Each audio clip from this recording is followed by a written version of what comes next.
Hello, I am your new favorite, JJ Caballero, and this is Mano Stereo Video, a podcast about movie music. I'm a songwriter, producer, DJ, and I love movies, and this is the perfect excuse to talk about movies and music, especially with my co-host, the lovely Goins, Casey Goins. I was hoping you would do that. Yeah. I like it. The lovely Goins. I like it too. It should be it should be a handle on something. Like if you had a Twitter or something like that, it would have been your Twitter thing. Maybe that's when I start doing, I don't know, we'll see. We're gonna save it. We're gonna put that in our little pocket. The lovely Goins. I like that one. Yeah. Yeah. How is everybody doing? Welcome back to the show. We are continuing on. We're kind of wrapping. We're the second to last film in the Twilight Saga. Mm-hmm. This is Breaking Dawn Part 1. Breaking Dawn Part 1. We just left Eclipse Land. There was an eclipse. What? There was an eclipse. What? There was an eclipse. Oh my god! There was a whole eclipse that happened. Let's see. At the end of Eclipse, was there really an eclipse though? There wasn't an eclipse. That's why. That's what too. Like there that was not a. There was no. And then I mean, there was a new moon at the beginning of the movie, like the new moon. And I mean, Twilight, like. Yeah, it's not like they only have to come out at like that too. It's not like they only have to come out at night. So why call it Twilight? I mean, it's cute. I get it. It's that hour. It's the twilight hour when magical things happen, and you know what I mean. That's why. Yeah. And so they played into it. So the new moon is like, okay, now Jacob's in the picture. Yeah. It's a new whatever. But to me, Eclipse was like they were trying to force it just to tie it into this one. Of course, obviously. I think so too. Just because of the whole imprinting and stuff. I don't know. Or this one was forced or something. I don't know. It didn't need to be two movies. It didn't need this to one be didn't two need movies. to be two movies. No. And if it was going to be two movies, I feel like they should have done more with the whole transformation of her, because that was such a big deal. Well, we'll get into that. We'll get into that a little bit right now. But thank you very much for listening so far. Thank you very much. If this is the first time you're tuning in, thank you for tuning in. Mm-hmm. Check this one out. And if you want to go back and listen to the other Twilight episodes, go ahead and do that. And then we have another series on the music of Trent Reznor and Atticus Ross and a bunch of other soundtracks before that. So make sure you do that. If you really like the show, you could subscribe to it. You could like it. You could follow it. You could share it with friends. You could help us out in that algorithm. Get the word spread a little bit. We have new people listening. I saw Spain, people from Spain, India, cool. The UK for sure. So all of you all, I don't know. Okay, so maybe you got roped in with my Twilight, the original motion picture soundtrack title on maybe like a Spotify or something like that. Because that first soundtrack isn't really on the streaming. So, right. I mean, you might have got roped in with that. But then you, like, listened to us and you learned, these guys are twihards as well. Albeit, for different reasons. If actual twihards we're not. Twihards, so we don't we appreciate what this is. We love to hate it. Yeah. I mean, I don't really hate. We hate I don't to love it. Yeah. It's one of those. It's one of those. I will always watch it. It doesn't matter if it's on, but I'll also always make fun of it. Yeah, I'll always make fun of it. Yeah. And it's easy to make fun of. They go hand in hand. Yeah. And like... That was a lot of movies from the 80s too. Like they became cult classics later. Yeah. I'm not going to compare this to 80s movies because obviously, but I mean, it's just one of those things where it's like later on, it's going to become something else just because. That's true. Like, whoa, did you guys know that there was a book series about a bunch of vampires that sparkled and married an underage girl? And you know what I'm saying? Like, well, I mean, okay, she's of age she's now. Not underage anymore. She's of age now. She's of age. So they waited till she was fucking of age. That's what the fucking.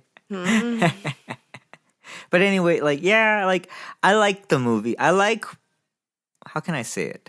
I think it's weird. And the weirdness of it, and the oddness, and the discomfort of it all, and then the fact that every movie is such a different type of movie is cool. Yeah, also. I'm surprised they got away with like, okay, different direct. I mean, yeah, I guess you can't go that far into it, but it's like to not lock somebody in of like, these are going to be the movies and we want them to look like this. I don't know. Yeah, that was pretty. I mean, it's cool, but so in like reading into this a bit and reading about the soundtrack. Spoiler alert: this one sucks. This one is like not the best. We're not fans of this one. No bueno. It's very boring. This one's very boring. Only 2 songs that I was like, all right, I can do this. If this is your favorite soundtrack in the Twilight series, like what's up with you? Like why? What's up with you? Why?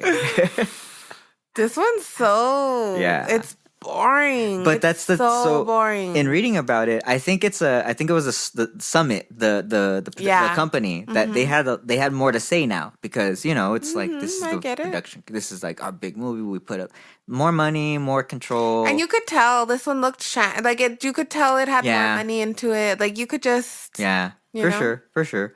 And so this one, it's like we're gonna have a. This is gonna take different turns. This soundtrack's gonna take different turns. This movie's gonna take different turns. But that's it's all in the fun of it, and we appreciate these things. We do appreciate these for what they are. They're just pieces in time, and it's weird shit. It's weird shit. 2011, this movie comes out, directed by Bill Condon. Bill Condon. Bill Condon. Born October 22nd, 1955. He's an American director and screenwriter. His other film credits include Gods and Monsters. Cool. Which I never saw. I've always wanted to see. It's good. Is it? Mm-hmm. Because it's about the Brad making. Renfro and Magneto, right? Yeah. Okay. I forget his name. What's his name? Brendan Fraser and No, I thought it was a Brad Renfro. Ian McKellen, Brendan Fraser, Lynn Redgrave, Lolita. See, I'm Yeah. You're true. I'm confusing it with that other one. With Brad Renfro. That one was Apt Pupil. I don't know why. Brad Renfro. Gods and Monsters is a good movie. Yeah. Okay, yeah. Gods and Monsters. Gods and Monsters. Chicago, Kinsey, Dreamgirls. He did Dreamgirls. The last one he did was another one with Ian McKellen. I think, what was it called here? It's The Good Liar. Before that, Beauty and the Beast, the live action. Yeah, I never saw that one. It's not. It's because I like the other guy, the one that was Legion. What's his name? I always forget his name. Dan Stevens. So he was in that? Dan Stevens is the Beast. Oh. And that's why I was like, okay, I'm gonna watch it. But it's just like it's what the director wanted. So it's like Dan Stevens is a good actor, and I know this, but it was just kind of like, ooh, if that was the first Dan Stevens something that I watched, I wouldn't like him as much. Damn. And it's not his fault. It was just that was how the movie wanted to be played. Okay. He's awesome. I like him. Dan Stevens is awesome. Yeah. Legion was awesome. If you haven't watched, I think it's on Hulu. Yeah, it's on Hulu right now. Yeah, Legion. It was an FX show. It's so good. The whole series is on there. It's good. I didn't see that. It didn't like spark any fucking interest to me because I liked the original. I liked Beauty and the Beast. It was one of the movies that I watched all the time. Yeah. Yeah, that was one of the new sets of like when it was like Beauty and the Beast, Aladdin, Hercules. They were all like the newer ones. Yeah, yeah. And that's what I was gonna say about these movies.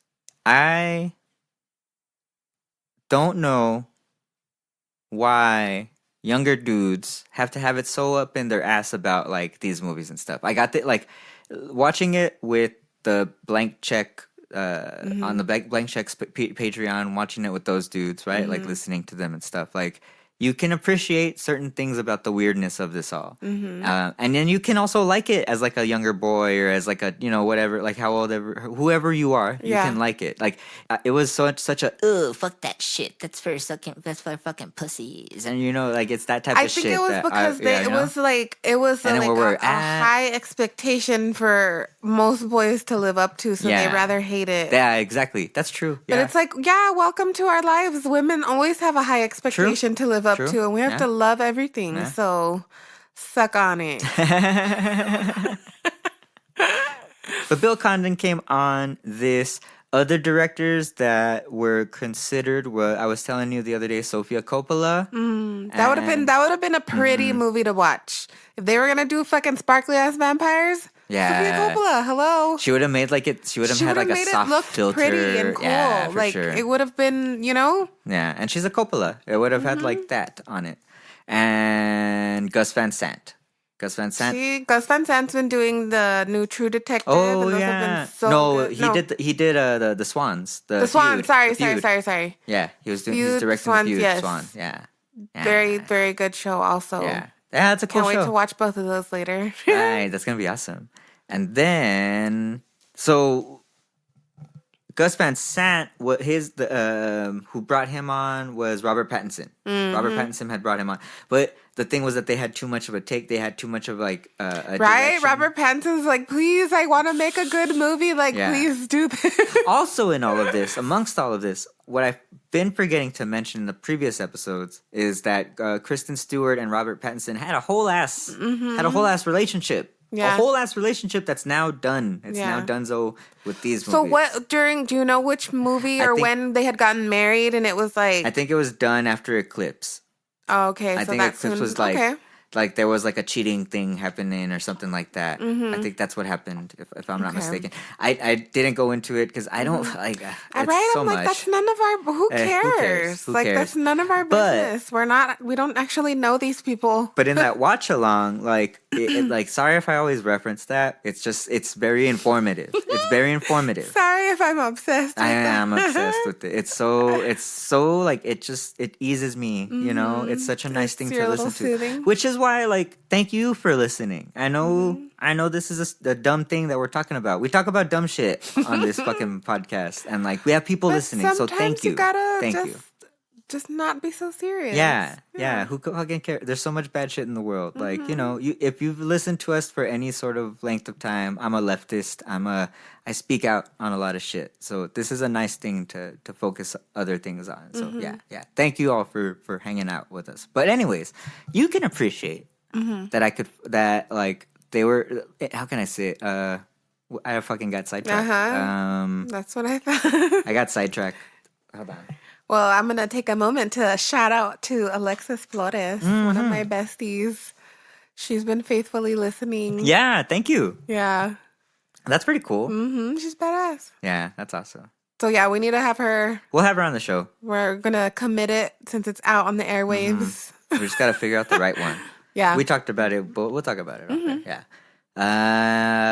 But that even sidetracked me a little bit more because they were talking about. You were talking about being a leftist and about the podcast. No. It was about the movie. Don't even talk. No. That's distracting me more. Fuck. Hold on. So in that watch along, you can notice the obvious like non-existent or like weird discomfort that Robert Pattinson and Kristen Stewart had like throughout this. Like it's a weird dynamic. Mm-hmm. Like the first movie, more chemistry. Second movie, they were all, you know what I mean? Like there was a lot of chemistry. There was a lot of tension or whatever. This tension, like I felt like they felt a little more cold towards each other. I felt that. Even in the sex scene, like it wasn't sexy either. It's not like it wasn't sexy. It wasn't. It's because it was supposed to be sexy, and it had all that sex pulled out of it. It's just I don't know. I feel like if Kristen Stewart was playing a different character, then it'd be different. But I don't know. She's too cool to be Bella Swan, so that's why it was. I feel like that's why it was uncomfortable. That too. Like at this point in their careers too, it was a situation where it's like, let's like it's been such a craze, and this is like the final movie. Yeah, so like I'm checking out. I'm checking out. Yeah, I mean, I could get that. I also like other actors like Kellen Lutz, like he's got not much to do, so they give him little things to do here and there in the film, and it's funny because it's like, man, that guy still got a payday because you know what I mean? Like, and he wasn't that big of a part of it, but it's like, well, fuck, you gotta get paid, like, and we need to have this continue on. So that was pretty cool. You know what I mean? Like good for him. Good for Kellen Lutz. Poseidon from Immortals. You're so obsessed with him. I don't know. I don't know what it is. I don't know. It's funny. It's just seeing him in Immortals. It was like, oh, hey, there he is. Let's see. Okay, update this cast list because there's the Denali clan that joins us this time. Everybody's back. The gang's back, baby. The gang is back. Kristen Stewart, Robert Pattinson, Taylor Lautner. How long was Taylor Lautner's relationship with Taylor Swift? Was it already done by this point? Do you know? I'm sure it wasn't a very long thing. So this movie, how was this in the theater? That's what I've been wanting to ask you. This one was more exciting again because it was the second to last, and it was like you were gonna get to meet more vampires and see what they looked like. Like, so this one was just kind of like, that's why Eclipse was just kind of a little bridge, like to soothe you till the last ones came out. You know what I mean? What was it like that you knew that there was gonna be another one? Like this was gonna be part 1 and part 2. Like, I mean, it just made. Of course, you have the anticipation of like, oh, I wonder what they're gonna make her look like, or I wonder how. You know what I mean? Did you read this book? You have this one. I read all of the books. So this one, was it like more hardcore? Was it because not necessarily? No. Oh, okay. You just got to get little backgrounds from all the vampires. Like it was just more information. Oh, on like the extra people and about like the Volturi and stuff. Like, yeah. So, additional casting here is Christian Camargo as Eleazar Denali. He has also been in The Hurt Locker and National Treasure, K-19 The Widowmaker, movies I haven't seen. Or National Treasure I saw, but I really wasn't paying attention. Mm-hmm. I really wasn't paying attention. Acting.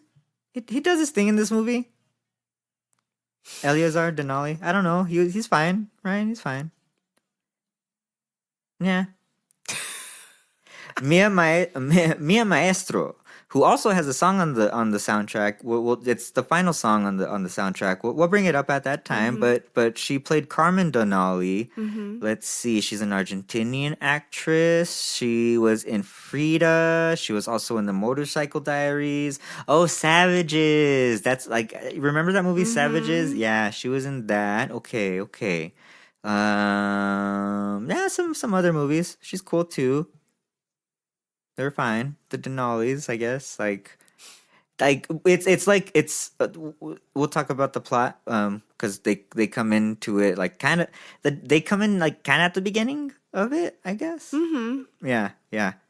Casey LeBeau as Kate Denali, Maggie Grace as Irina Denali. Let's see, Kate Denali, Casey LeBeau has been in a movie called Free the Nipple.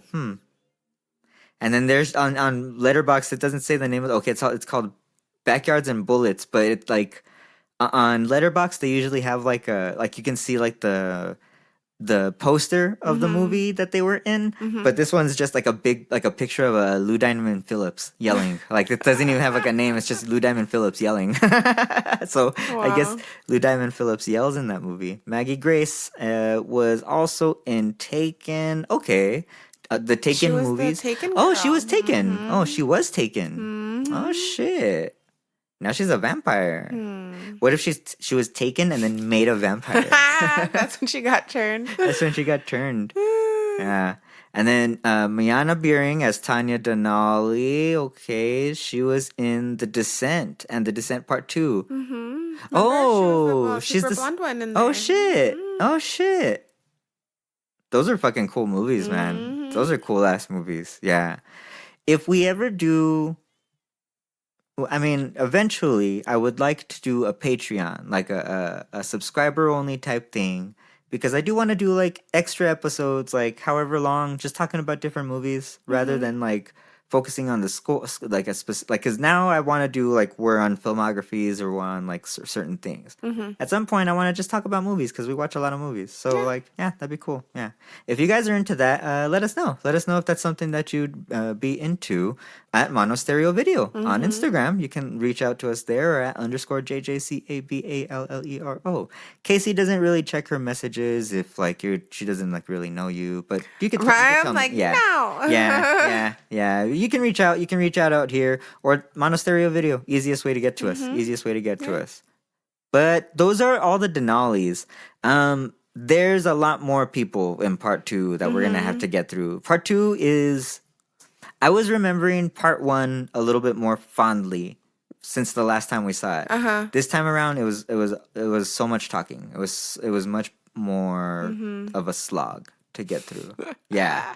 But that's it for the main like additions to the cast. Carolina Virgües, I want to shout out her. She played Gaure. She was the lady that with her husband cleaned up the fucking Colin island house that was fucking colonized by the Collins. Colonized. But that's the cast list. I mean, synopsis of this one. They get married. We open up with Jacob. He's mad. He's mad because he got Edward and Bella's wedding invitation, and he goes full beast mode. Remember when we saw that guy beast mode in New Orleans? Oh yeah. We went to a burlesque show, and he was a male burlesque. Man, it was awesome. We had such a good time. It was such a good time. Everybody was so fun. Everybody was so nice. It was very gay friendly, which was awesome. And beast mode was the male dancer. Beast mode. But that's how Jacob went. Jacob went beast mode. So how was that opening scene? Was it like because he's all shirtless and wet? I mean, anytime he would, that's why it was just like, okay, you're talking about like tearing up clothes every 5 seconds, every time you have to change. You don't worry about, you're like, I can't ruin my t-shirt, even though I don't ever have a t-shirt on, but the jean shorts, tear them all up. Why not just tear away pants? Like, why not just like those, the buttons? Remember? That was a thing. That was a thing where you had the fucking pants and they had the buttons and then the NBA players would fucking take them off. I just feel like... Why can't they just do that? It's because they didn't want to make it like, oh, their dicks are just out all the time. Because it's like, if you're wasting that many why clothes, jean shorts? Like, like something a little more earth-friendly, a little more... This isn't 1993 Disney's Heavyweights where everybody in that movie wore jean shorts. This isn't that movie. Yeah. That's what I'm saying. There's just all those little holes and stuff. So he's pissed about the wedding. But they go into the wedding and you get to see the mom gets the invitation too, and they're excited to go. And the mom's all excited. And Charlie's just like, oh, God. Charlie's the only, he is like an actual person in this portrayal movie. Yeah, he's like... This is how the dad would be. Like, it's as if you pulled Charlie from the books and put him into into the movie. And he's like the only one that's not in a movie. He's just like, what the fuck is happening around me? What's going on here? And then... and then Alice is the only one that's super excited about it and plans like the whole everything. That's right. And it doesn't even seem like Bella's like excited. Everybody's just more nervous than anything. Like she doesn't want, because Bella's very like, I doesn't want the attention, and she would have had just a small little whatever. She should have just had a small little whatever. It wasn't such a huge thing. Eloped. Like that's what should have happened. You should have eloped. Went anywhere to Italy or your fucking private island. Brought your mom and dad. Boom. Yep. Sass. That's it. Yep. You don't have to invite the fucking Clearwaters. Like, they don't even like you. They don't even like you. They don't even like you. Why are they at your fucking party? What the fuck? That's the only one that likes you. They don't even like you. Why are they even fucking there? But anyway, I will say that her hair could have been better. Oh, yeah. The hair for her wedding? The wedding could have been way better. I did like her dress. The back That's what Casey was saying. Casey was like, everybody was so mad at that. Oh, this bitch gets to wear that fucking dress. Like her, like, you know what I mean? But her hair was just very boring. But that was the hairdo. Like, when somebody wanted a little updo or something, it was that. Like, I want a little braid on this side and Bella. Like a couple little tendrils, and it's like, okay, like this, and it's like Bella, just showing you the picture of Bella. But anyway, either way, like it was just very the decoration, like the way they put the flowers in the trees. Yeah, it was pretty. Like, that was very pretty. It was pretty. And it was, we open up with just moments leading up to it. There's like a whole huffa puffa. And she also has that nightmare that kind of like predicts that they're gonna be on a they're standing on a mountain of all their dead bodies. They're all bloody. That was cool. Mm-hmm. So it gets a little bloodier now, a little bit, like, a little more grown up. Grown up bloody. That was pretty cool about this. And so we see the wedding, and they're married now. And then Jacob shows up later on during the party, and basically they insinuate during this conversation that he's furious that she's gonna go and have an actual real honeymoon, which means having sex. She's gonna do it while she's human, and he can't believe it, and he gets super angry because he thinks that that Edward's gonna kill her because he's just got monster cock. And he's just gonna slash her in half. Speaking of monster cock, did we bring this up on Belladonna on the Belladonna Sadness on the past episode? No, I think that one we were still processing that movie. Belladonna Sadness was wild. Sadness. That movie is so sad. It was beautiful. And probably very triggering for a lot of people. Very much so. It was hardcore. But it was just I made some comments and I was like, why did I make that comment? You could watch it without the sound too, and it's just like pretty. I love the animation in it, all the art, the colors, but just all the themes and all the stuff that happens in that movie. It's like, oh my gosh, this is so like dreadful. Mm-hmm. Yeah, that movie was hardcore. Yeah, very hardcore. Belladonna, Belladonna. Yeah, that one was hardcore. Yeah. We didn't talk about it. Usually we're like, oh, we just watched this, but I think we were both like, holy moly. Yeah, that one was hardcore. It was good. Yeah. I mean, it was hardcore. I enjoyed it. I enjoyed it. I'm sure I'll watch it again. Yeah, I just need a process. Yeah. Because we bought it. We own it. We own it. Mm-hmm. Yeah, that's true. Yeah. Yeah. Back to this slog. I mean, it's fucking it goes from there. Jacob's here, but then they get mad and they leave on their honeymoon, and then Charlie's mad because nobody knows where they're going. It's a surprise. And then they end up in Rio, but they're not really in Rio. Private island that they own, that they bought. And that Carlisle bought many years ago. They go to this private island. Isla Esme. Isla de Esme. She gets all nervous having to, she's like, I need a few human moments to get ready. Yeah, that was a dumb... And then, what the fuck is that? Showing her shaving her legs.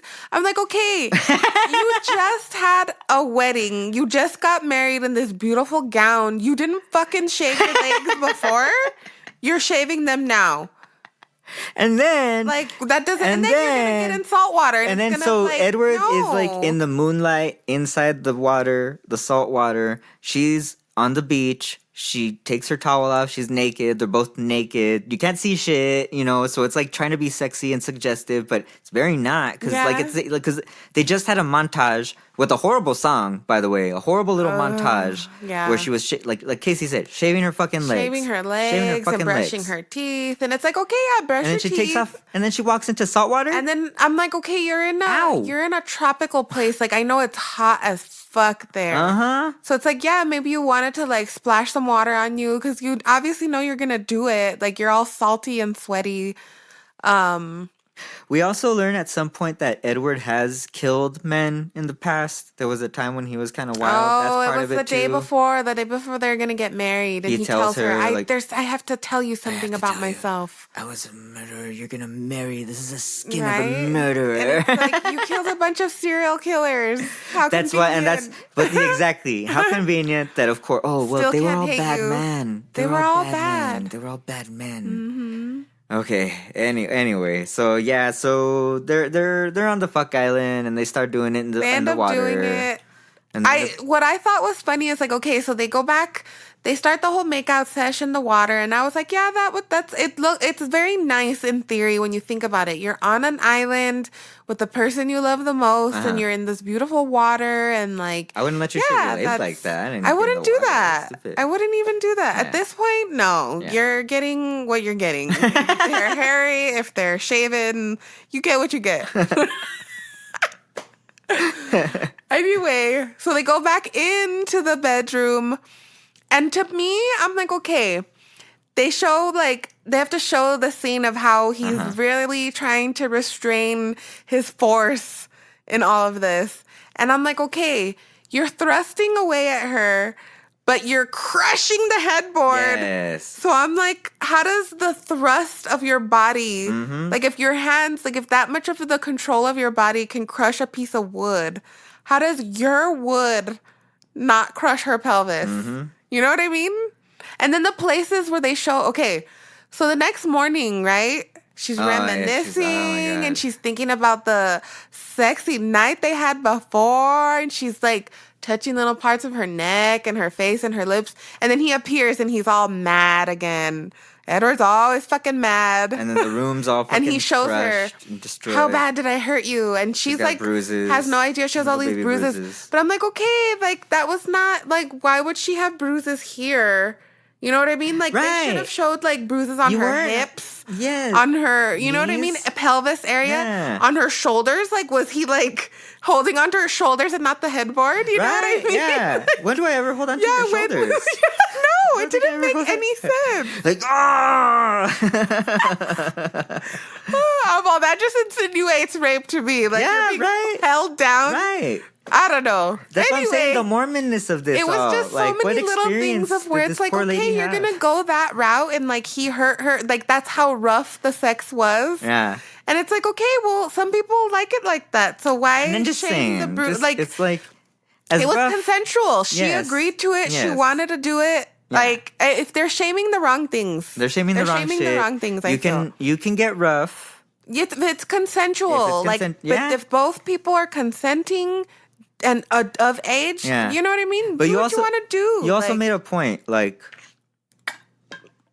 I don't, the pelvis is like the place where I'm like going the hardest. You know what I'm saying? Like the pelvis is like, you're just like, boom. You have to put that motion in. Mm-hmm. That's where like the pleasure is. There was too many things. So the pleasure's not in the head. And then like they wake up and she's like, she wakes up to like all the down feathers like floating down onto her after you see the destruction of the room. And I'm like, okay. If the room was that fucked up, he would have been like flipping and tossing her and throwing her all over the motherfucking place. Yeah. But yet those sheets were white as that too. No blood at all whatsoever. Yeah. First time, no blood. I'm so fucking sure. That's right. Doesn't she have a hymen? Yeah, that's what I'm saying. Where did her hymen go? Where did it go? Where did it go? Oh my god! Because that would have been something. There would have been some little. I mean, I know that doesn't happen for everyone, but it's like, okay, your first time, and then with super strength being like, come on, come on. Oh my god! Or if anything, she would have been a little bow-legged, something. You know what I mean? Like, and he would have been tired. Or he wouldn't have. They don't sleep. They don't need to rejuvenate. He's good. She would have been fucked up. You know what I mean? And if she wasn't, it wasn't all that they cracked up.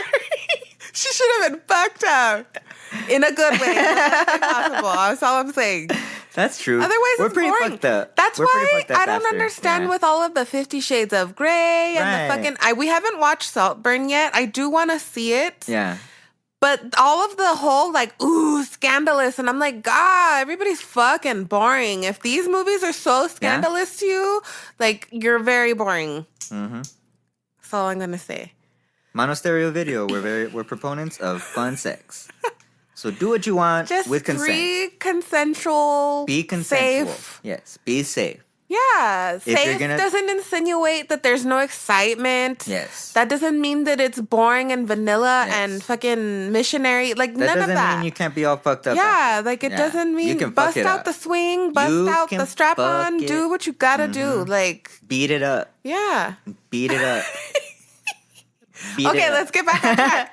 So, yes, That's why we're going to have shirts. Anyway, all angry about it. And so now he agrees, like, he decides he's not going to, like, touch her anymore. He feels horrendous towards himself and starts taking her on all these excursions to, like, exhaust her. So she, like, physically cannot even do it because she hiked a mountain and she jumped off a fucking waterfall. You know what I mean? Like, all these excursions to exhaust her.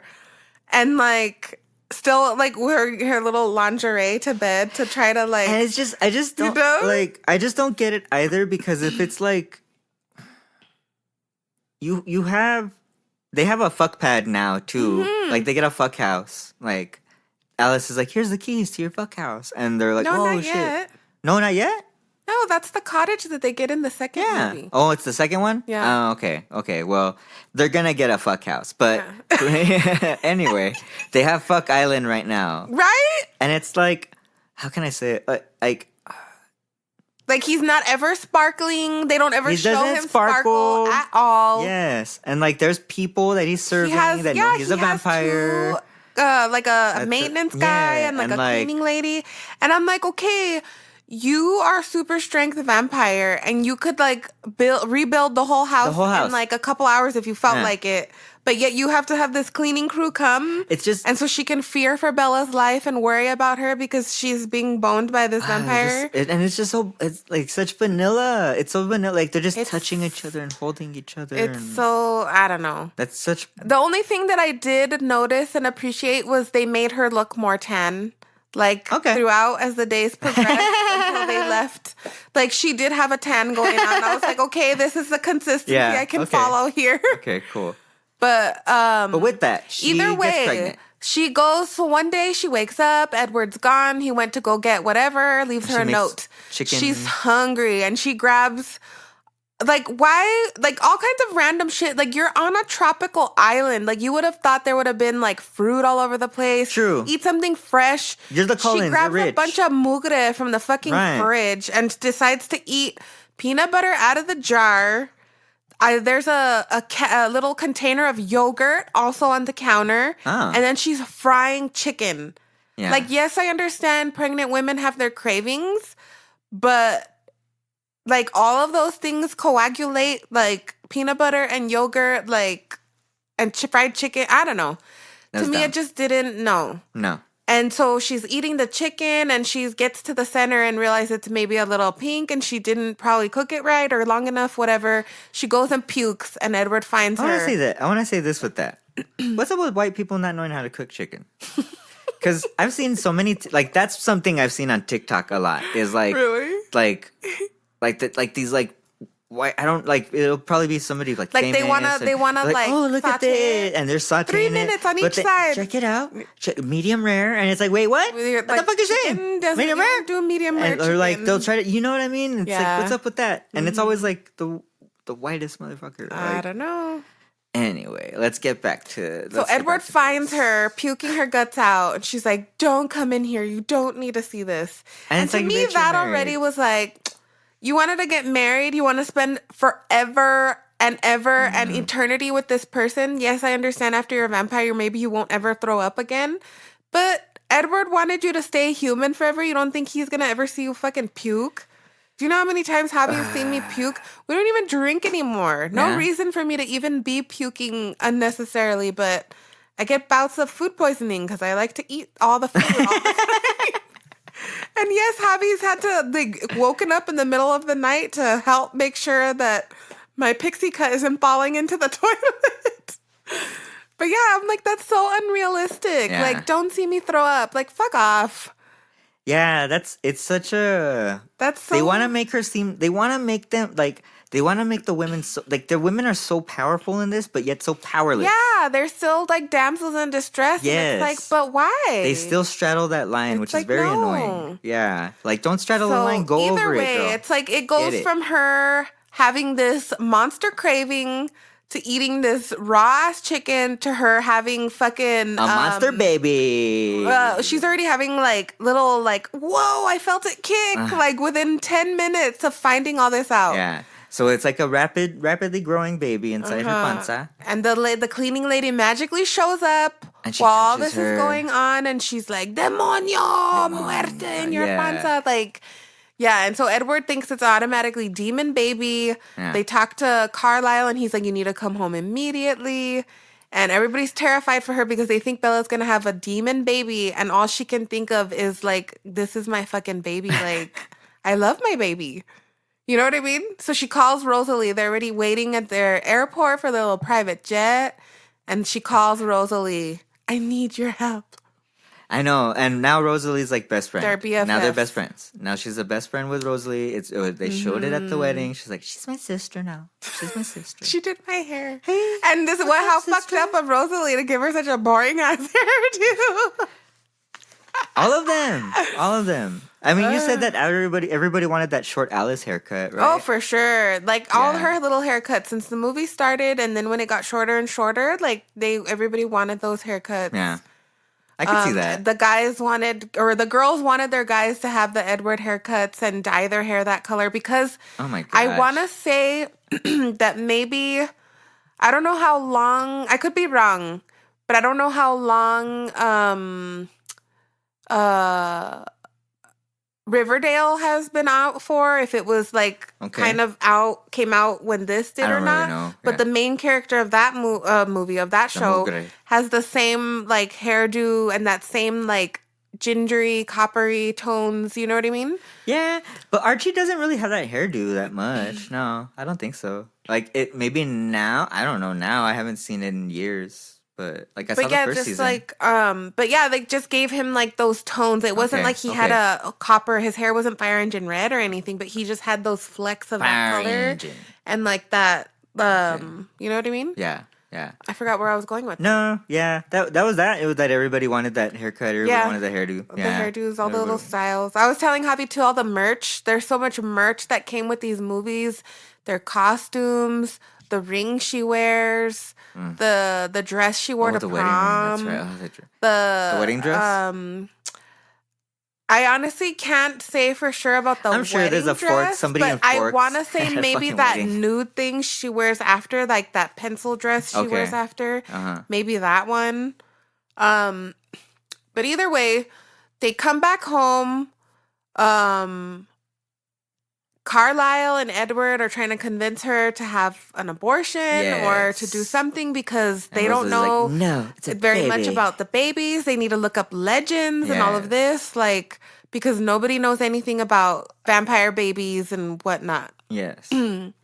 So I don't know. That's a weird dynamic too. That they're all like trying to get rid of this baby and this thing, they know nothing, and they don't know anything. And then she's like, "No, I want to keep." It's like that's a weird thing too. That's a weird message for people and a weird message for kids to read. I guess I don't know. Like it's like, wait, hold on. Like like dads are trying to oppress your baby. Like dads don't do that. Like this is the opposite. Like I don't know. Like they would probably try to save whatever baby or try to figure whatever.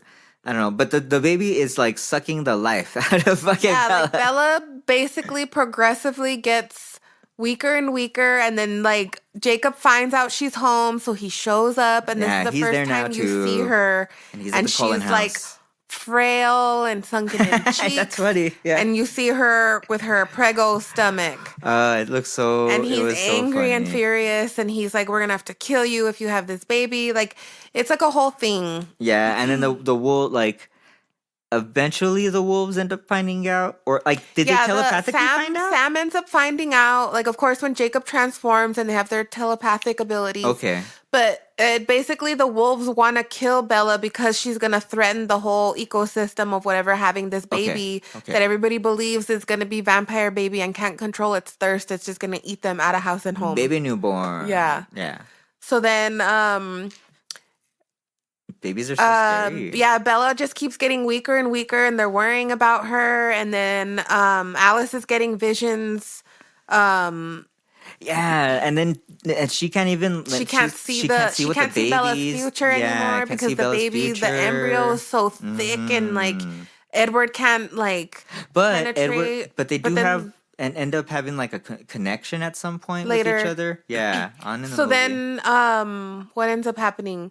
So then the agreement turns into like Bella wants to wait, and like that supposedly Carlisle's gonna turn her at the very last moment. At the very moment when she and has they're gonna the baby. wait. And so it just so happens that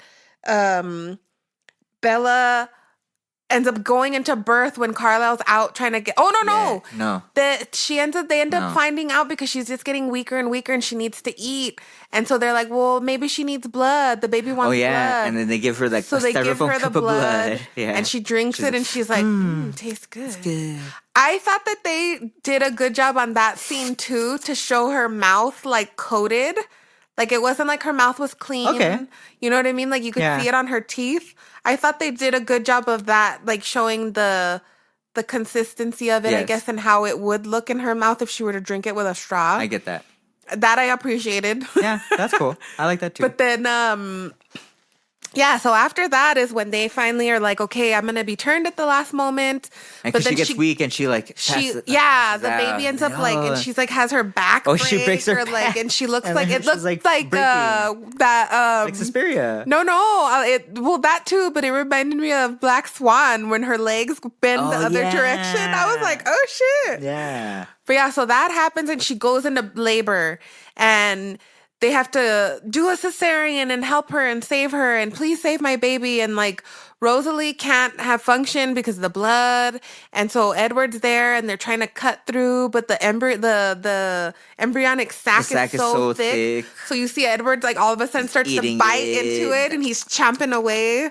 And finally, like the baby comes out and Bella's like barely hanging on and realizes it's a girl and Edward's happy and you just see her like blacking out.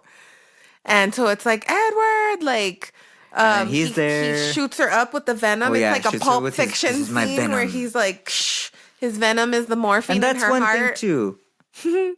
Were they just fucking milking him or how the fuck did they get that? Like, was he just like... Like, he just fucking put his mouth on, like, a cup? Like a fucking rattlesnake? To me, I was just kind of like, I don't know. Like, to me, it was just, like, an insinuation of, like did he jizz? Sperm. Did he jizz in it was just, like, so convenient and that big-ass needle and, like, ready to go. It didn't look like no jizz I've ever seen. It looked like glittery, like, silver. It looked like metallic jizz. That's his venom. I want my venom to be all glittery. It would not be opposed to glittery venom. No. I know. But yeah, so he pumps her in and it's not working and they're like, oh my God, what's happening? Oh, and then so he starts biting her all over the place, like to get as much venom into her body as possible. And like in her mind, she's like burning up and like in all this pain, but outside you can't see any of it. Outside she's dead. And so outside, she's dead. Rosalie is tending to the baby in the living room, and Jacob's like determined to go in there, and he's like, I'm gonna fuck this baby up. But this baby killed Bella. Like, this baby's gotta die. And then he sees CGI baby's face. And we see imprinted on the CGI baby. And we get to meet Renesmee. Oh man. We find out her name's gonna be Renesmee before that. Yeah. Renee and Esme. Yeah. Renesmee. And we get to meet her CGI ass.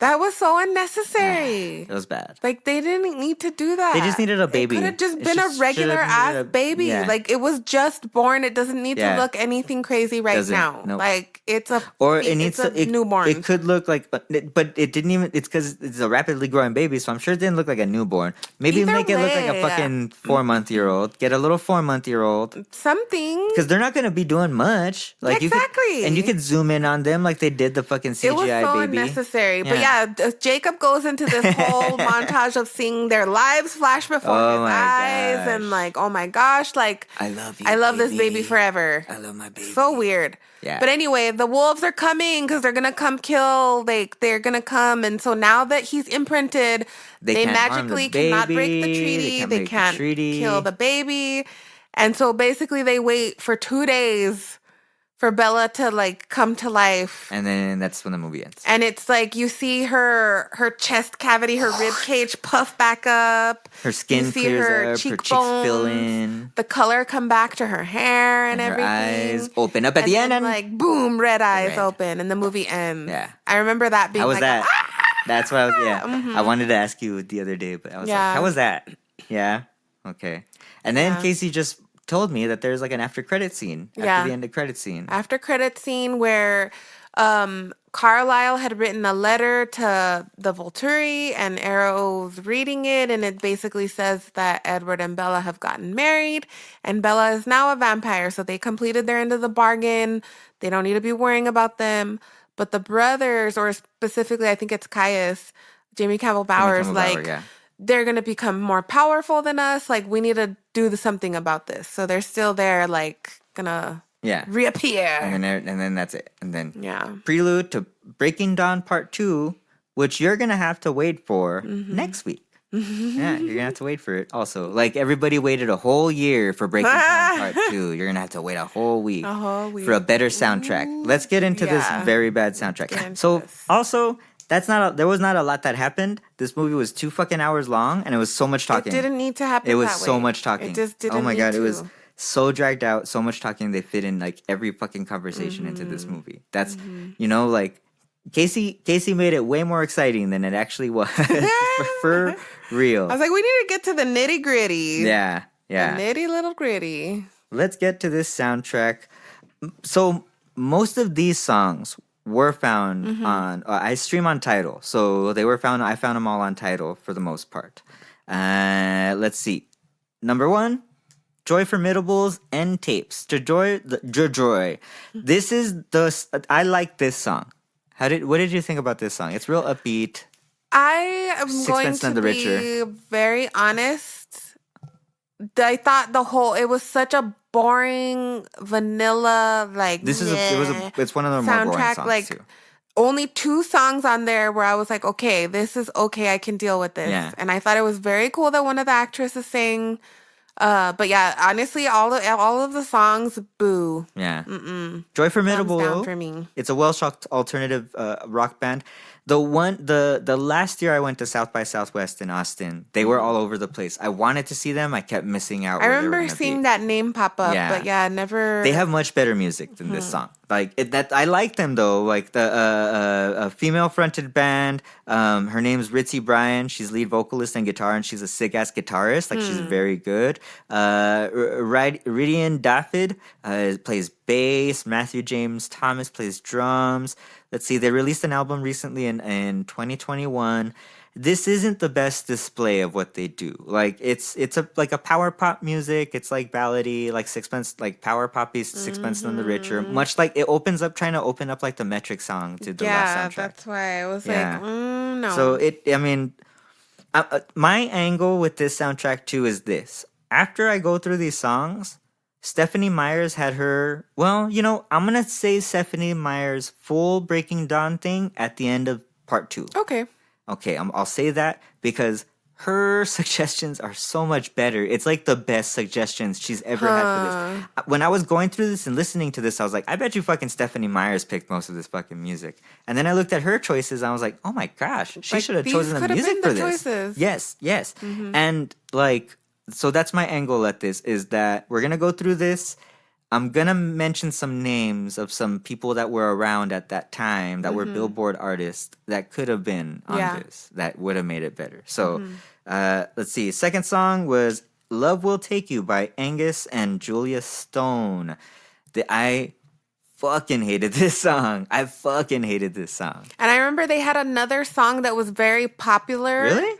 This is the first time I ever heard of them. No, they have a Australian folk band. They had a song that was very popular and but it's just it's too. Ugh. Let's see, they've been around for a while. Their last album, Life is Strange, was released in 2021. They've played the ARIA Music Awards and stuff. I'll give it this. Australian music is they do have a real big folk. Yeah, I love it. They have a good indie pop. I know this Hiatus Coyotes. Oh yeah, Hiatus Coyote. Yeah, shout out to the first record I ever fully worked on. I was ever fully assisting on and got to know people. Andrew Swift. Andrew Swift. If I have any Australian listeners out there, I don't know if you'll recognize his name. He's a big ass country dude out there now.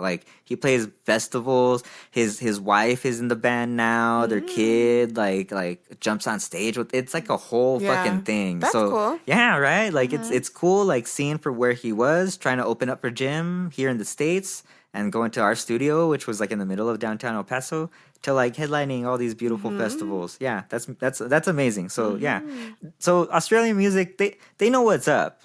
So Julia and Angus Stone, I mean, they probably have things going on there. They probably have better music.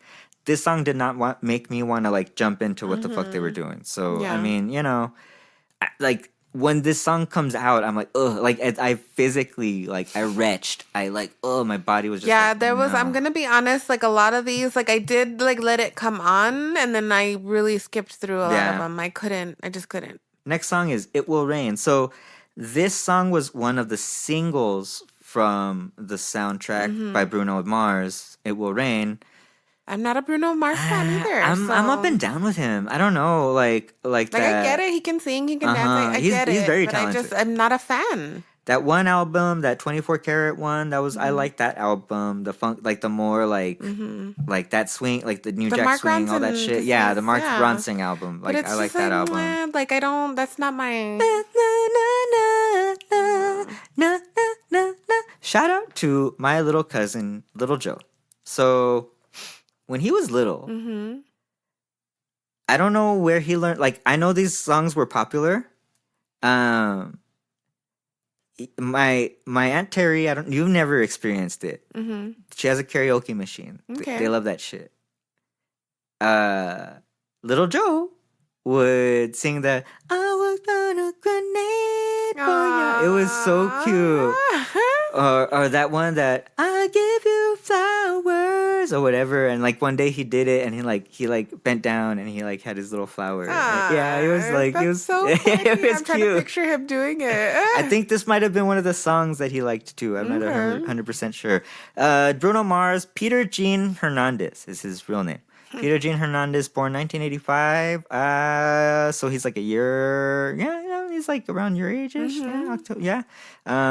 Your age-ish, my height. Yeah. Your age. He's a little guy. Shout out to the little guy. That's why I like him too. He's a little guy. Yeah. I can't. Like, I gotta for the short dudes. I mean, I don't like or dislike people for their height either way. So to me, it's like a non-issue. He's got good music. He's got good songs. That song, that album that he did with Anderson .Paak, the Silk Sonic or something like that. It's pretty cool. I listened to it once through, but I was over it real quick. Like it's he does you can appreciate for what it is. A lot of good songwriters back him up. There's a lot of people that work with him, that there's good stuff coming out of like camps and stuff. You appreciate it, but it's music for normies most of the time. That's why it was just too Next song. Let's see. Okay, so real quick, I'm probably gonna backtrack once this little page loads, but I wanna bring up when these songs came out in the soundtrack also. Page is acting a little weird, so the next song, though, is Turning Page by Sleeping at Last. This band was from Wheaton, Illinois. This band was found by Billy Corgan, who helped them get signed to Interscope. Let's see. They're still active. They got music. Last thing that was out was this year. They had 2 records out this year. The same thing with this song, like very not memorable. Like it's. I listened to the soundtrack a few times through this song, and like the songs of the names of the bands that I don't like. It's it's not even rocky. It's like kind of like not even. It's just like this one is more. It's not a doom and gloom. It's not a whatever. It's like a yay. It's supposed to be like a. It's very. I know. Okay, so to get back to it real quick. Pop. It's just vanilla pop. Yeah. Okay, yeah. This I'll show you where this is at. Okay, so End Tapes, the Joy Formidable song, is the first song of the end credits scene before the Volturi scene. Love Will Take You, the second song, is when the Denali's are talking to Edward and Bella at the wedding reception. That's when that song comes on. The Bruno Mars song is during the credits immediately after Arrow speaks before Bella and Edward leave to Rio. Okay. This song comes out when Bella and Edward become intimate on Isla Esme. So this is the fucking intimate song. Whatever. From now on, by the Features. The Features, an American indie rock band from Sparta, Tennessee. Oh, that's cool. That's cool. It's a cool place to be. Let's see. They were active 1994 through 2016. Indie rock, indie pop, neo psychedelia. That's what they do. See, they were last on Universal Records. I mean, I'm giving them more. I'm probably giving them more like talking about than many other people have probably ever given them before. Let's see, yeah, it's one of those songs. It's a song on this album that did that one play? It came out. It's the montage song of Bella and Edward on their honeymoon. Oh, okay. Oh, I remember that song. Yeah, when they're just like when he's trying to tire her out when they're on the fucking island. Okay. Yeah, okay. It's. Let me bring up the next song because before I bring up the next song, these last few songs were like songs that are like I'm gonna buy this in a bundle and I can use them for anything I want. They're like my fucking free licensing. It's like licensing music. Yeah. This is licensing music. This isn't real music. And I get it. Alexandra Patsavas, she wanted to give the opportunity to smaller bands. I appreciate that as the music supervisor and But it's like there's so many bands with really great music. Evanescence, as much as we don't like them, Evanescence really wanted to do a song here. They had a song ready. Summit didn't approve the song. So that's why I'm saying maybe the studio also. Yeah. Me bringing up Alexandra Patsavas, put the blame, but it probably could have been the studio. Yeah. So Evanescence could have been a band on there. And that would have been, at the time, that would have been it's perfect for that. Perfect for what they do. I'm sure it would have worked out. Yeah. So the next song was a single also, 1,000 Years by Christina Perri. Very catchy song. I'm not going to lie. It's a very pretty song. Do I like it? No. I don't like this song. Yeah. Christina Perri is a singer-songwriter also. So her thing is her music was featured on So You Think You Can Dance? Her music's been on lots of stuff. It's been on a lot of stuff, yeah. Probably on CW stuff. Okay. Yeah, she's had a lot of licensing things. So this song, I honestly originally thought it was a Taylor Swift song. Oh. Yeah, I thought it was a Taylor Swift song. Yeah. The only recognizing it, you know what I mean? Listening to it the past few times, I thought it would have been a Taylor Swift song. She could have written it for a bigger artist, and it probably would have been a bigger song. Yeah. But so was it a big song? Yeah, this song was It is. Yeah. It was a big, but that's why it's one of those. It blew up then, and who cares now? Yeah. Wow. Yeah, that's true. That's a victim of the soundtrack, I think. This is that's a kind of an ultimate victim of the soundtrack because you can get blown up to your one hit and then sass. Yeah. And then your song is associated with that movie, and that's or it's just that song of it was just so much of that song that you can't have anything else. And imagine having to play that all the time. No, next years. Yeah, but she's a singer-songwriter. She's got a bunch of records out. She's still working. She's still doing her thing. She released a Christmas album this year and such. So, I mean, she did her thing. It is a very pretty song. I'm not gonna lie. I know. Yeah, I get it. It's pretty. It's catchy. But it's just not my style. To me, it's boring. It's very boring, and it's probably so many people's fucking wedding song. Guys, if you're listening to this episode and this was your wedding song, what's wrong with you? Chapo's wedding song, my brother's wedding song, was that Ed Sheeran song. Edward Sheeran. It was an Ed Sheeran song, and I fucking hate that song. And while he was doing it, I was like, why? What? This song is your wedding song? Yeah, dude, it's so fucking. It's ugh. So, guys, get yourself some, listen to Mono Stereo Video. We'll direct you to some good music. We'll show you we'll tell you when this is good music. This is a pretty song, and I'm sure, whatever, guys. Sorry. Theophilus London's Neighbors. This song, Theophilus London has some songs that I used to like. He was a frequent collaborator with Kanye West. Most recently, this motherfucker was missing for 3 months. This fool went missing. Full on, artists were posting about, hey, have you seen Theo? Have you seen Theophilus? Has anybody with information on him? And he was last seen in LA, blah, blah, blah. Missing, 3 months. And like he was found safe, whatever. Like I don't, you know what I mean? Like so he was an artist. See, rapper, singer, songwriter. Where's he from? I want to say, oh yeah, he's from Trinidad and Tobago, and then he moved to New York, and he was like, I want to say like blood orangey, like okay.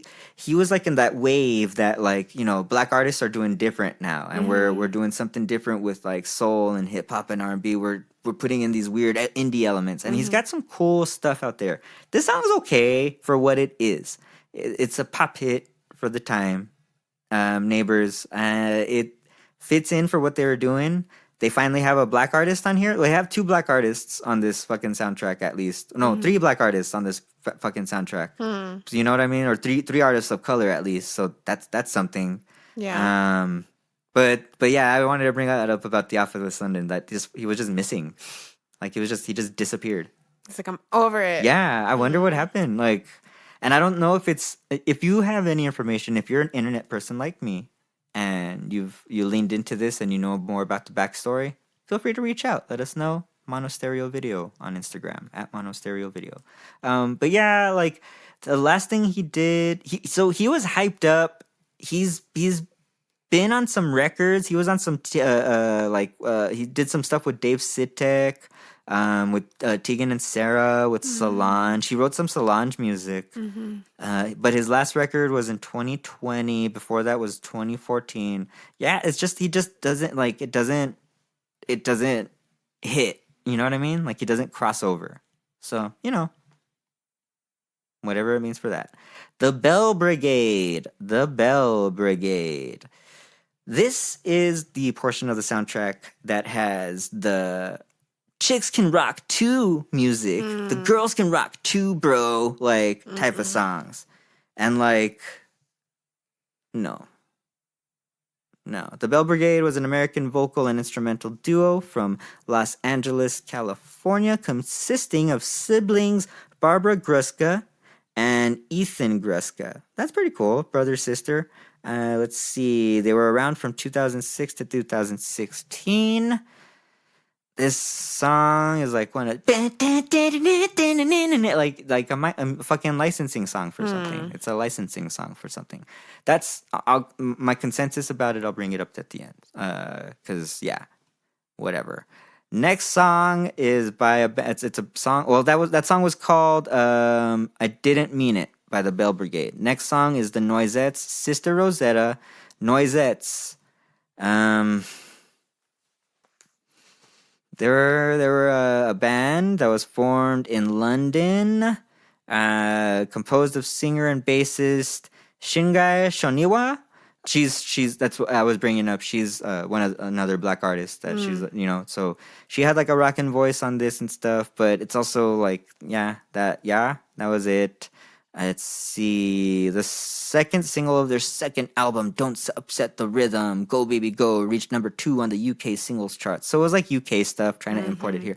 That's a lot of this. There's a lot of imports. There's a lot of like not American artists on here. I wonder why. I wonder what that was. I wonder if it's a money issue. You know, I wonder. The studio with the monies. Yeah. Whatever. This song was no bueno. Northern Lights by Cider Sky. Cider Sky, they have 391 followers on Instagram. I just try to find like whatever I could find on them. Let's see. They have some, they were on some Amazon podcast. This song just sounded like they could have got that Owl City, that this song sounded like that type of song. Like it's got like the same type of like I want the Postal Service song without paying or without getting the Postal Service. To me, it's like the new elevator music, where it's just filler music. It's like, it's not. There's nothing distinguishable about it. Like it's just the wedding that's version. Why I'm like, I know I'm not saying much, but I'm like, I just did not care for these songs. I know. I'm gonna bring up a thing at the end. The Flightless Bird, American Mouse comes back. It's the wedding song by Iron and Wine. It was a beautiful song. This version's a beautiful version of it too. Not gonna knock it. It's a good version. but another way for them to milk money off of another same song, you know. Next song was a band called Imperial Mammoth. Imperial Mammoth, I found they have 570 followers on Instagram. They're an indie band and music producer for TV and film. Let's see, they have music on Riverdale. They have music on the Sabrina Netflix show. Let's see, What Happens Later movie. They're like a husband and wife duo. This song was same filler, kind of more rockin', but kinda, yeah. Aqualung and Lucy Schwartz. Lucy Schwartz doesn't have much going on. She's a singer songwriter in her own right. I think she works out in LA. That was what I found off of her. I also just found like a YouTube page of so many followers, and you know she's working on music. So shout out to her. Aqualung. Were you aware of Aqualung before this? I remember hearing about them. Like, I never had any of their albums or did a deep dive or anything, but this is one of the only songs on here. One of the 2 songs that I like. Yeah, it's a pretty song. Yeah, and he's got like a very like low, deep voice, and it's very haunting in its own way. It's the most vampire-y song on this album. That's right. That's another thing. This could have been fucking vampire-y as fuck. Exactly. It needed to be fucking this is a vampire fucking, the last 2 fucking vampire movies of your fucking vampire fucking saga. But Aqualung, let's see, singer, songwriter, musician, and record producer who's been by the name of Matthew Nicholas Hales.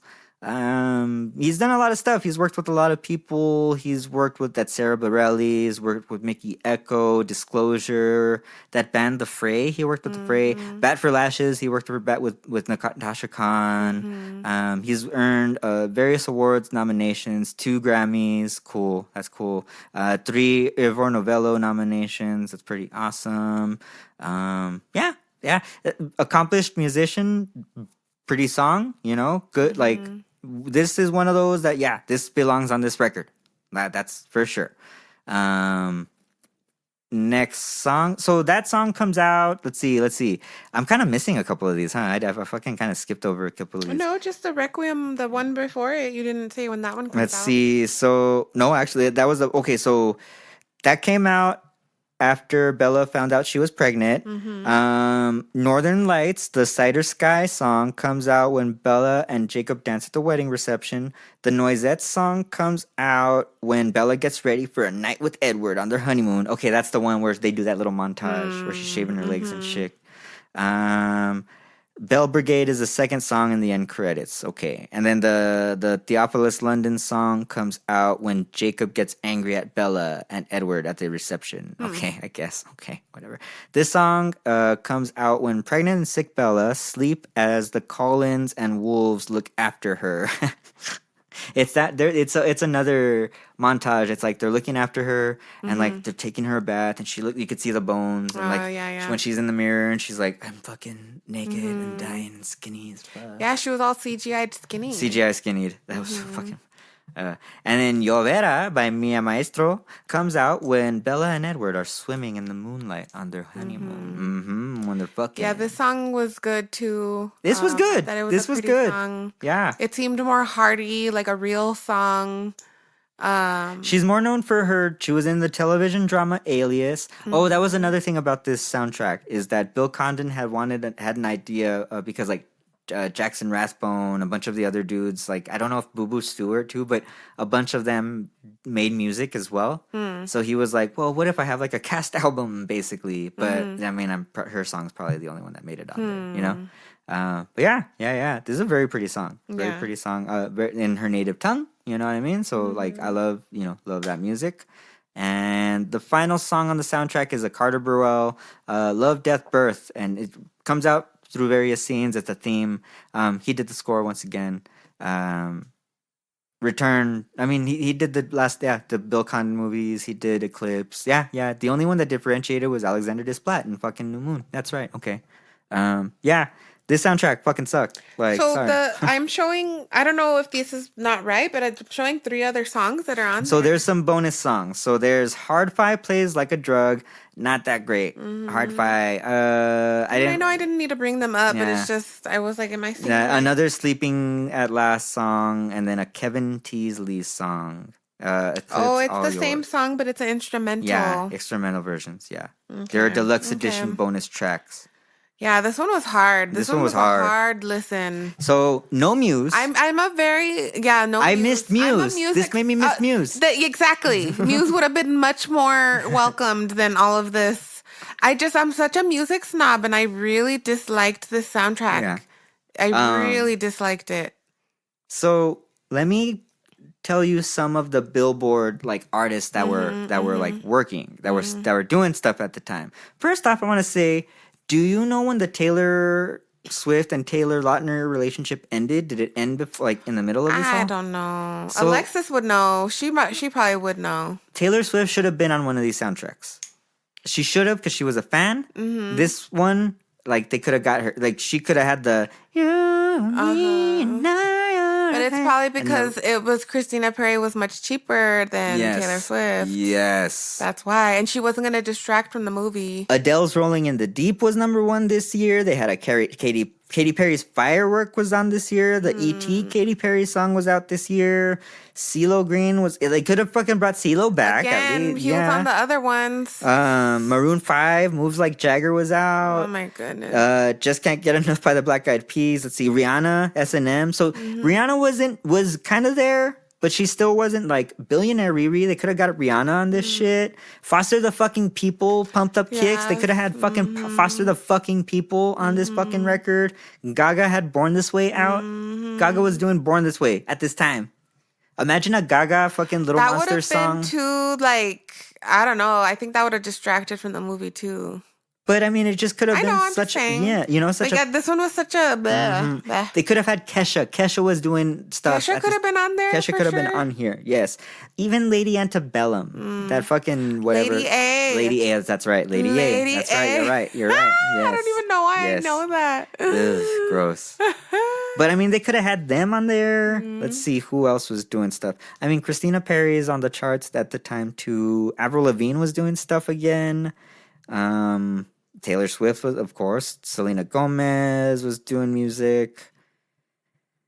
They could have had a Drake song. Neon Trees had music. And even at that, the album, Bon Iver's self-titled album that had Perth and everything. So I was trying to even make my own soundtrack. So I was like, Perth would be a perfect song for this fucking album. They already had Bon Iver. Yeah. They brought back St. Vincent on the next soundtrack. Next soundtrack, much better, guys. Yeah, so you won't have to. Next soundtrack is tenfold better than this soundtrack. But Bon Iver, you could have had some Bon Iver on there. You could have had James Blake on there. James Blake. Wow, that would have made the album hearty. They could have had some James Blake on here. Like, if there wasn't... I wonder also if it was like, okay, some of these artists were like, nah. I mean, that's true. Like, they could have, but they were like, I don't want to be associated with that. You never know. But I mean, let me look up the real quick, the budget of this fucking movie. So the budget of this movie was $127 million. Guess how much it made in the fucking box office? Like, double. $712 million. Imagine. Okay, so add another 20 million for Taylor Swift, for Adele, for any of those artists that I just named, James Blake, Bon Iver. Add another 20 million. Just imagine, like, what the fucking sales on like the soundtrack would have been. It didn't even chart. Like, nothing. It was such an anticipated thing, but it was a flop. It was such a flop. Bad. It was boring. And then they didn't even bring back Muse. I don't know why. You think they were over it? Maybe everybody was so much like, okay, we get it. You love Muse, like. And then let me bring up Stephanie Meyer's. Okay, so she had book 1. So are you doing this on this one? Yeah, I'm just gonna bring up her book 1. Okay. I'm gonna bring up book 1 because this is where like the rest of this is going down a better route. But book 1 was it's Billy Idol, White Wedding. She had Beach Boys, Wouldn't It Be Nice? Which, okay. Muse, like, Can't Take My Eyes Off You. Blue October's Congratulations. There could have been Blue October on here. Yeah, that would have been fine. Play My White Tees, Take Me Away. Jack's Mannequin, Dark Blue. I don't know Jack's Mannequin. Either. Another Coldplay song, No More Keeping My Feet on the Ground. And then Fuel, Hemorrhage. Okay. Hemorrhage in my hands, in my hand. I used to like that song. Yeah. Yeah. She has 2 other books under the playlist here. So I'll read those next. Yeah. Because those ones are fucking interesting as shit. Okay. Those ones are so interesting. So this album, this soundtrack, this movie, like, yeah, if like I thought Eclipse was bad, this Eclipse was way better than this one. Eclipse was way better than this one. Soundtrack was way better. That's why it didn't need to be 2 movies. It didn't. It could have been one longer movie. Could have been one. It didn't need to be 2 movies. Like, and they were just milking it at that point. And now that I'm like sitting with it, looking at it, yeah, it was probably the studio. It probably wasn't Alexandra Patsavas. She probably wanted, like, she probably had eyes on something, but she went, she did what she needed to do. And it's you win some, you lose some. You win some, you lose some. Thank you very much for listening to this podcast of our silly, silly rantings about our silly, silly things. You could find us at Monostereo Video on Instagram. You could find me at _JJCABALLERO on Instagram. Casey, you could find her at _EP, the salon. Casey Goins, she's out there. Casey's Harry. Casey is Harry, yeah. I'll have my Letterboxed in the show notes. March 21st, forgot to bring that up again. March 21st, going to keep bringing it up. It's our cyberpunk party at Mona if you're in the El Paso area. March 21st is a Thursday. Make plans. We added Mr. Woozy on. He's been DJing around town, doing some cool, dark, gothy shit, and I fucking love it. And we love this stuff. And it's going to be a cool night. We're going to have a cool time. And you're gonna see some people dressing up in cool shit. I hope to see all our friends and family there, and listeners. And if you're here, if you're not here and you're out of the country, we're gonna post. So feel free, follow us on the social medias and stuff. You'll see what's happening at the place and what we do and how it goes. But yeah, keep up with us on the social medias. We'll be talking to you guys there. Once again, share, rate, review, do whatever you need to do. We're on YouTube now. The audio of the podcast is on YouTube also. So if you need to share it there, go ahead and do that. Any last thoughts on this album, my love? No. Nah, me neither. Yeah, let's chill. Thank you very much, and we will listen to you later.